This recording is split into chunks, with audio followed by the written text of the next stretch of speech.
बांग्लादेश एक के बाद एक वो सारी सीमाएं पार करता जा रहा है जिन पर सवाल उठना अब लाजमी हो गया है। लेकिन इस पूरी कहानी का एक ऐसा पहलू है जिसके बारे में बहुत कम लोग जानते हैं, और वही सबसे बड़ा विरोधाभास भी है। दरअसल बांग्लादेश की पूरी जूट इंडस्ट्री काफी हद तक भारत के कंधों पर टिकी हुई है। जूट की खेती के लिए बांग्लादेश लगभग पूरी तरह भारत पर निर्भर है।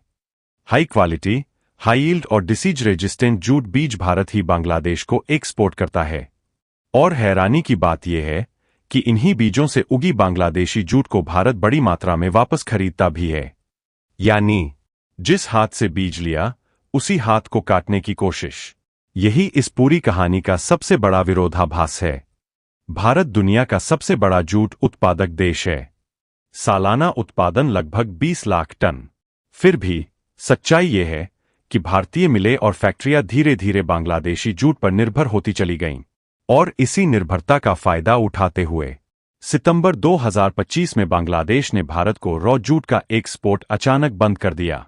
बांग्लादेश का दावा था कि ये भारत के उस फैसले का जवाब है जिसमें भारत ने बांग्लादेश से आने वाले फिनिश्ड जूट गुड्स के आयात पर रोक लगाई थी। लेकिन असली वजह कुछ और ही थी। सच्चाई ये है कि बांग्लादेशी कंपनियां भारत में बेहद सस्ते दामों पर जूट प्रोडक्ट्स की डंपिंग कर रही थीं।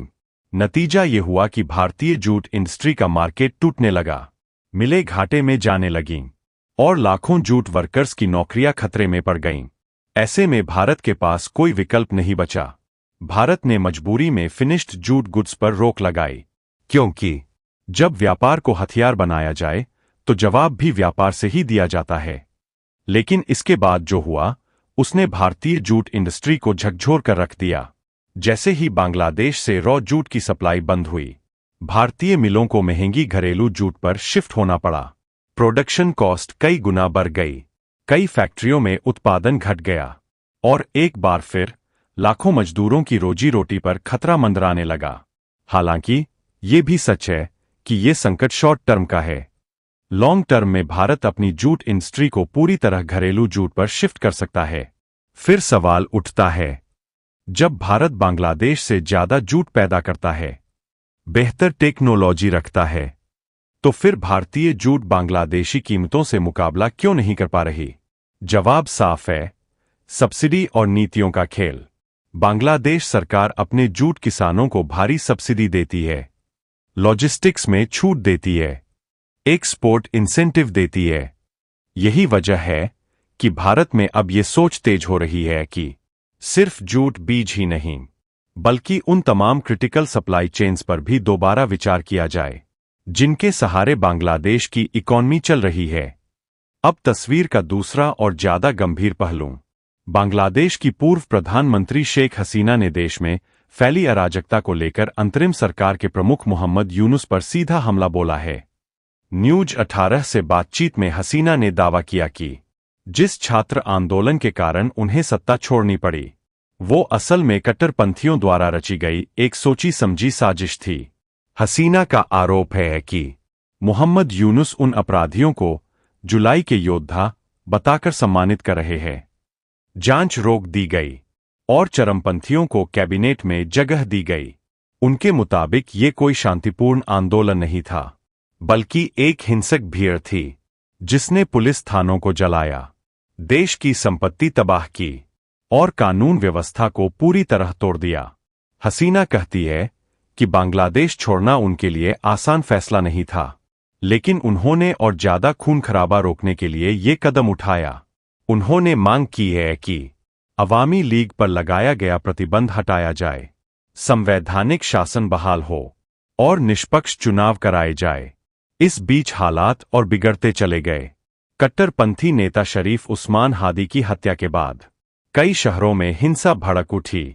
उनके संगठन इंकलाब मंच ने सीधे तौर पर यूनुस सरकार को जिम्मेदार ठहराया, और इसी हिंसा की आग में 2 हिंदू युवक दीपू चंद्र दास और अमृत मंडल की बेरहमी से हत्या कर दी गई, जिससे अंतर्राष्ट्रीय स्तर पर गंभीर चिंता पैदा हो गई है।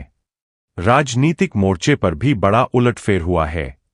पूर्व प्रधानमंत्री खालिदा जिया के बेटे तारिक रहमान 17 साल बाद लंदन से ढाका लौट चुके हैं। उनकी पार्टी को फरवरी 2026 के चुनावों में सबसे मजबूत दावेदार माना जा रहा है।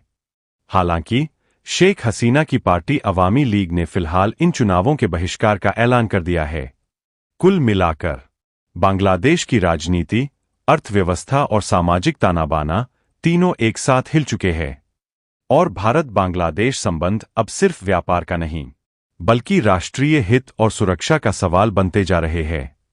बहुत कम लोग जानते हैं कि बांग्लादेश की पूरी जूट इंडस्ट्री की जड़ें असल में भारत में है और यह कोई राजनीतिक दावा नहीं बल्कि एक ठोस आर्थिक सच्चाई है।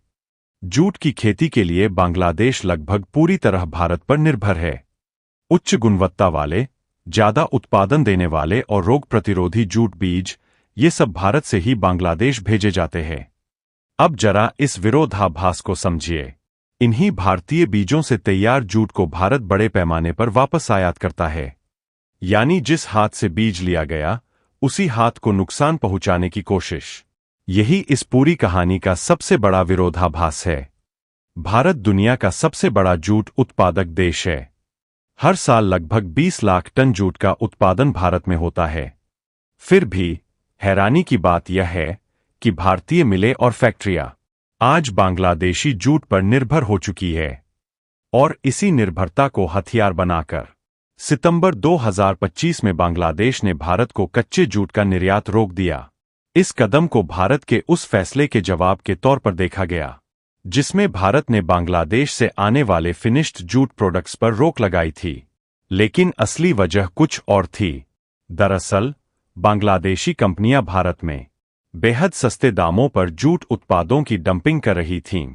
इसका सीधा असर भारतीय बाजार पर पड़ा। भारतीय मिलों को भारी नुकसान होने लगा और लाखों जूट श्रमिकों की नौकरियां खतरे में आ गईं। यही वजह थी कि भारत को मजबूरी में फिनिश्ड जूट गुड्स के आयात पर रोक लगानी पड़ी, क्योंकि जब व्यापार को हथियार बनाया जाए तो जवाब भी व्यापारिक रणनीति से ही दिया जाता है।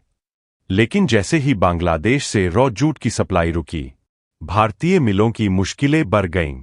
अब उन्हें महंगी घरेलू जूट पर निर्भर होना पड़ा। उत्पादन लागत कई गुना बढ़ गई, कई फैक्ट्रियों में काम धीमा पड़ गया और एक बार फिर लाखों जूट श्रमिकों की आजीविका पर संकट गहरा गया। हालांकि यह संकट स्थायी नहीं है। विशेषज्ञ मानते हैं कि यह सिर्फ एक अल्पकालिक झटका है।